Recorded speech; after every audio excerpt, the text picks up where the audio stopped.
नमस्कार दोस्तों, मैं रीना आपके अपने channel Reena kitchen recipe and blogs में स्वागत करती हूँ। तो आज हम सुनेंगे वैभव लक्ष्मी व्रत कथा। किसी शहर में अनेक लोग रहते थे।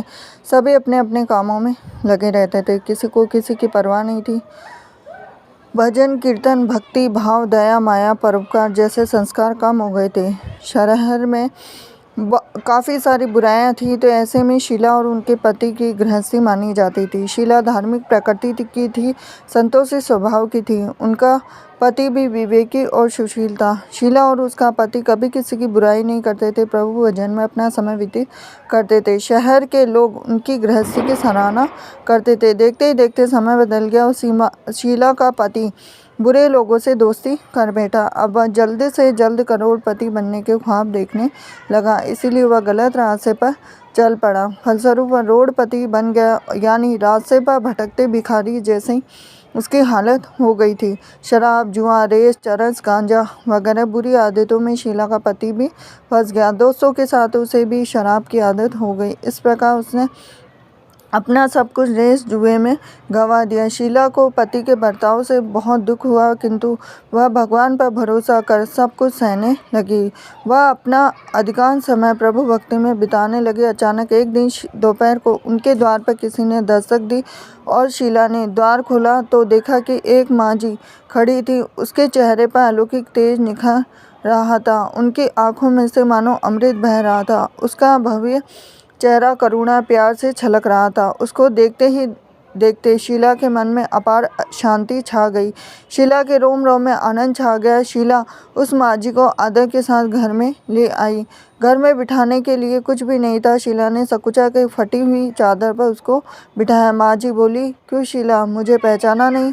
हर शुक्रवार को लक्ष्मी जी के मंदिर में भजन कीर्तन के समय मैं वहाँ आती हूँ। उसके बावजूद शीला कुछ समय नहीं पा रही थी। फिर माँ जी बोली कि तुम बहुत दिनों से मंदिर नहीं आई, अतः मैं तुम्हें देखने चली आई।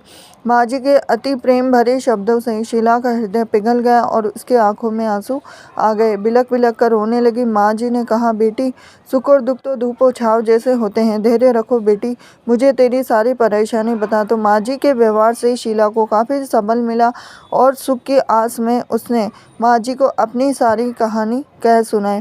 कहानी सुनकर माँ जी ने कहा कि कर्म की गति न्यारी होती, हर इंसान को अपने कर्म भुगतने पड़ते। इसलिए तू चिंता मत कर, अब तू कर्म भुगत चुकी है, अब तुम्हारे सुख के दिन अवश्य आएंगे। तू तो माँ लक्ष्मी की भक्त है। माँ लक्ष्मी जी तो प्रेम और करुणा के अवतार है। वे अपने भक्तों पर हमेशा ममता रखती है। इसीलिए तू धैर्य रखकर माँ लक्ष्मी जी का व्रत कर, इससे सब कुछ ठीक हो जाएगा। शीला के पूछने पर माँ जी ने उसे व्रत की सारी विधि भी बताई। माँ जी ने कहा, बेटी, माँ लक्ष्मी जी का व्रत बहुत सरल है, इसे वर लक्ष्मी भी कहा जाता है।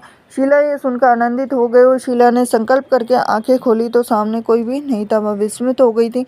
माँ जी कहाँ गई? शीला को तत्काल यह समझते देर न लगी थी। माँ जी और कोई नहीं, साक्षात लक्ष्मी जी ही थी। दूसरे दिन शुक्रवार था। सवेरे स्नान करके स्वच्छ कपड़े पहनकर शीला ने माँ जी द्वारा बताई गई विधि से पूरे मन से व्रत किया। आखिर में प्रसाद वितरण हुआ और यह प्रसाद पहले अपने पति को खिलाया। प्रसाद खाते ही पति के स्वभाव में फर्क पड़ गया। उस दिन उसने शीला को मारा भी नहीं, सताया भी नहीं। शीला को बहुत आनंद हुआ। उनके मन में वैभव लक्ष्मी व्रत की श्रद्धा बढ़ गई। शीला ने पूर्ण श्रद्धा भक्ति से 21 शुक्रवार तक वैभव लक्ष्मी व्रत किया और 21वें शुक्रवार को माँ जी के कहे मुताबिक उद्यापन विधि करके 7 स्त्रियों को वैभव लक्ष्मी व्रत की 7 पुस्तकें उपहार में दी। फिर माता जी के धन लक्ष्मी स्वरूप की छवि को वंदन करके भाव से मन ही मन प्रार्थना करने लगे कि हे माँ धनलक्ष्मी, मैंने आपका वैभव लक्ष्मी व्रत करने की मन्नत मांगी थी और वह आज पूर्ण किया है। माँ, मेरी हर विपत्ति दूर करो, हमारा सबका कल्याण करो। जिसे संतान न हो उसे संतान देना, सौभाग्यवती स्त्री का सौभाग्य अखंड रखना और कुंवारी लड़की को मन भवन पति देना। जो आपका यह चमत्कारी वैभव लक्ष्मी व्रत करे उसकी सब विपत्ति दूर रखना, सभी को सुखी करना। हे माँ, आपकी अपार महिमा है। ऐसा बोलकर लक्ष्मी जी के धन लक्ष्मी स्वरूप की छवि को प्रणाम किया। व्रत के प्रभाव से शीला का पति अच्छा आदमी बन गया और कड़ी मेहनत करके व्यवसाय करने लगा। तुरंत शीला के गिरवी रखे गहने छुड़ा लिए और घर में धन की बाढ़ सी आ गई। घर में पहले जिससे सुख शांति छा गई, वैभव लक्ष्मी व्रत का प्रभाव देखकर मोहल्ले की दूसरी स्त्रियां भी विधि पूर्वक करने लगी। तो ये थी लक्ष्मी जी की व्रत कथा। हरे कृष्णा।